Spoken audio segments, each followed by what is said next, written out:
देखिए चैप्टर का नाम है आप लोगों का, अभी तक हमने जो भी किया है सब हमने चैप्टर 6 और चैप्टर 2 को कंबाइंड वे में किया है, ठीक।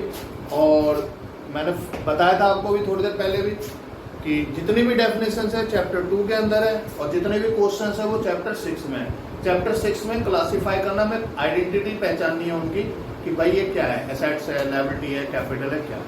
तो अगर हम सिंपल से वर्ड में बात करें चैप्टर 6, तो चैप्टर 6 का नाम है rules of debit and credit. बहुत सारे लोग पता क्या कहते हैं, गोल्डन रूल क्या है इसका। भाई गोल्डन रूल क्या है, सिंपल सा है, debit the receiver, credit the giver. Number 1। Number 2, debit what comes in, credit what goes out. Number 3, debit all expense and losses and credit all incomes and gain. लेकिन इसके बारे में बात करेंगे बिल्कुल अच्छे से डीपली जब जर्नल एंट्री का चैप्टर करेंगे। फिलहाल आपने इसके अंदर नहीं खोना है, अभी सबसे पहले ये टर्म्स रिमेंबर करना है, ठीक है ना, जो इस चैप्टर में है। तो देखिए अगर मैं सिंपल से वर्ड में बात करूं तो अकाउंट्स को क्लासिफाई किया गया है 2 वेज में। अगर मैं क्लासिफिकेशन ऑफ अकाउंट्स की बात करूं,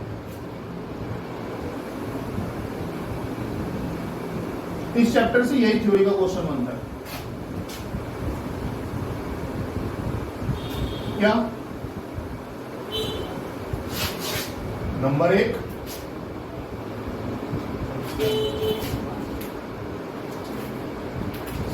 ट्रेडिशनल अप्रोच,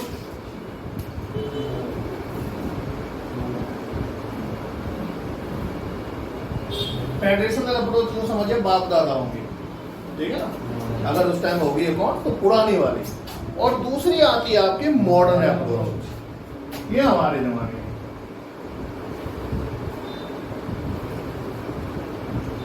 ठीक है। मॉडर्न अप्रोच में क्या क्या क्लासिफाई किया गया है, देखिए मॉडर्न अप्रोच के अंदर जो अकाउंट्स को क्लासिफाई किया गया, अगर मैं एक काम करूं यहाँ पे मॉडर्न अप्रोच, तो यहाँ पे लिखूं मैं क्या, अकाउंट्स, तो इसको क्लासिफाई किया गया है कैसे,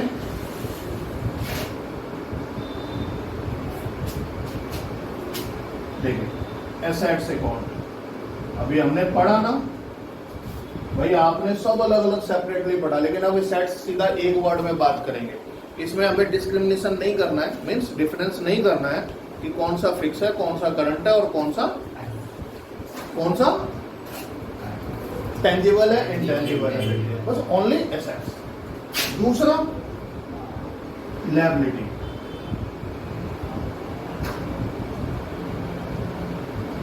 तीसरा कैपिटल,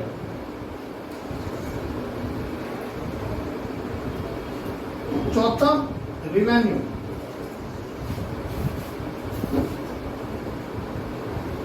और पांचवा एक्सपेंस। क्या हमने इन सब के बारे में बात कर ली? क्या हमने सब की थ्योरी कर ली? ना। तो एसेट्स क्या होते हैं, पढ़ लिया। क्या होते हैं assets? Assets is an property और लीगल राइट, ठीक है ना, ओन्ड बाय द फर्म और इंडिविजुअल, ठीक है। एसेट्स इज एन प्रॉपर्टी और legal right owned by the firm and individual, this is called assets. Liability क्या होता है, काम करा लिया, पैसे नहीं दिए, सर फोड़ने आ जाएगा वो। भाई आपको मैंने जॉब पे रखा, मैंने कहा भाई यहाँ बैठना है, जो बच्चे आएंगे उसको बताओ हम किस किस टाइम पढ़ाते हैं, क्या क्या पढ़ाते हैं, कितनी फीस लेते हैं, और आपको मैं 15,000 रुपये महीना दूंगा, ठीक है। पहले तो नहीं दूंगा ना, सैलरी कभी पहले नहीं मिलती एकदम से, बाद में दूंगा। तो काम करा लिया, फिर हमने कहा नहीं काम पसंद नहीं आया बेटा जा, सैलरी देनी पड़ेगी, नहीं देनी पड़ेगी, देनी पड़ेगी ना।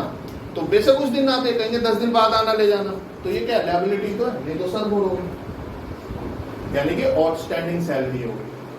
जिस मकान में रहते रेंट नहीं पे करा, आउटस्टैंडिंग रेंट, ये भी हमारी लायबिलिटी, मतलब ऐसी खर्चे जो काम तो हमने कर लिया है लेकिन अभी तक दिए नहीं,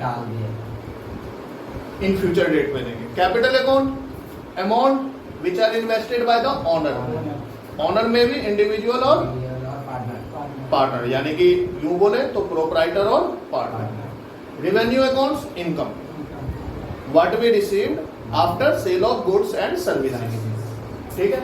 expense is the amount spent upon purchasing of goods, service, assets and liability पे, ठीक है ना। क्लियर इतना। जब बेटा ट्रेडिशनल पे आते हैं तो वो बाप दादाओं वाली बात हो जाती है। इस तरह से दिमाग में ना याद रखना भाई। कई बार आप पता है अगर एग्जाम में पहली बार जाओगे तो पता चल रहा है भूल गए मॉडर्न कौन सा है, ये कौन सा है, तो याद रखना भैया ने कहा था ट्रेडिशनल तो बाप दादा के जमाने की होती है, तो पुरानी है। मॉडर्न अप्रोच अभी की है। तो जब हम यहाँ पे बात करते हैं तो यहाँ पे अकाउंट्स को कैसे बांटा गया, देखो एक बांटा गया है पर्सनल और दूसरा बांटा गया है इम्पर्सनल। एक बांटा गया आपका पर्सनल और दूसरा इम्पर्सनल। कौन सा? पर्सनल और एक इम्पर्सनल। पर्सनल से नाम सीधा याद रखिएगा। पर्सनल से मतलब मीन्स याद रखना कि नेम वाले, कि नाम वाले कौन से हो सकते हैं, ठीक है। तो नाम वाले में पर्सनल में एक नेचुरल होता है, राधा, गीता, सीता, रीता, बबीता, सलमान खान, राहुल गांधी, मोदी जी, ठीक है ना। इज्जत से नाम लेना पड़ता है सबका, सब रेस्पेक्टेड है देश के लिए, ठीक है। तो ये सब पर्सनल में आ जाते हैं। तो पर्सनल के फिर ब्रेकअप होते हैं, क्या? नेचुरल। क्या? तो नेचुरल याद रखिएगा, नाम वाले, राम, मोहन, नाम वाले ऐसे याद रखना। सब नहीं याद, सोन भी लिख लो, मोदी जी लिख दो, केजरीवाल जी लिख दो, दो बेहतरीन नेता है हमारे देश के। उसके बाद सेकंड आता है बेटा आर्टिफिशियल। आर्टिफिशियल और उसके बाद आता है रिप्रेजेंटेशन।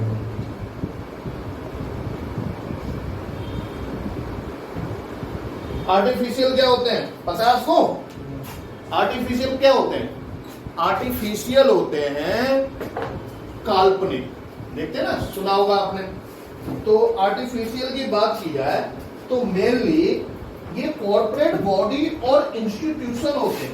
कौन होते हैं? कॉर्पोरेट बॉडी और इंस्टीट्यूशंस होते हैं। They are recognise as person in business, यानी कि सिंपल से वर्ड में कहा जाए, they are created by law. They are created by law. For example corporate society, Excel Study Point coaching centre private limited, Reliance Industries, ठीक है। तो यही कह रहा है, these accounts include accounts of corporate body और institutions which are recognised as person in business dealing. For example account of A limited company, account of a club और corporate society. और रिप्रेजेंटेशंस में क्या होता है कि these are account which represent in certain person और a group of persons, जैसे rent outstanding, जैसे rent payable, electricity payable, salary payable. तो ये सब आपके क्या होते हैं? रिप्रेजेंटेशन, ठीक है। जब हम बात करते हैं इम्पर्सनल की, किसकी? इम्पर्सनल की। तो इम्पर्सनल में तीन होता है, रियल, क्या कहा मैंने? रियल दो होते हैं, सॉरी, रियल और नॉमिनल। कौन कौन से? रियल और नॉमिनल। इसमें कितने होते हैं? दो। या मैं थोड़ा मिटा देना, इसको छोटा कर देता हूं, ठीक है ना। इसको मिटा देना, छोटा कर देना। Artificial, actually we need some more space. Representation,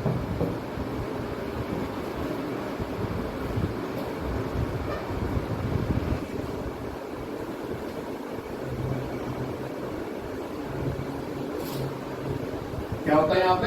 एक रियल और दूसरा नॉमिनल। नॉमिनल में एक बात याद रखना, आप यहीं की कॉपी मार लेना। नॉमिनल में रिवेन्यू एक्सपेंस होता है। क्या होता है? रिवेन्यू और एक्सपेंस की जितनी भी आइटम होती है ना, सब नॉमिनल कहलाती है।